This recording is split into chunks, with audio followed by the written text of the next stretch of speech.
Na een paar rondjes rieden op het ijs van de Adler Arena is het tijd voor de passenconferentie met Sven Kramer onder leiding van de passenchef John van Vliet van de NOC-NSF. En die begint als volgt. We start in English, so first please your questions in English for Mr. Sven Kramer. Dus binnen er enkele vragen van de internationale parsen en die gaan toch met name hoe dat moment voor jou Rielien met de dubieuze wissel.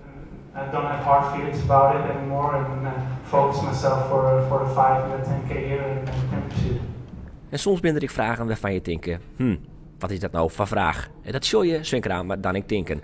Maar op de vraag of je voor een gouden medaille gaat, gaat die samen. Yeah,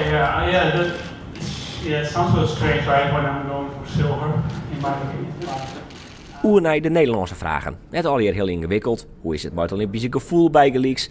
En verder ginder ik verhalen over een vreemd soort doping dat nog net te achterhelling is. En over min-ijs en over de luchtcirculatie. Die zoenen misschien wel beïnvloeden worden door de Russen in het nadeel van Bijgeleeks Sven Kramer. Nou ja, goed. Het ijs is op zich prima. Het is net super snel, maar ik hoop wel dat ze het gewoon elke dag constant kunnen houden. En de luchtcirculatie, ik vind het moeilijk om daar wat toe te zeggen.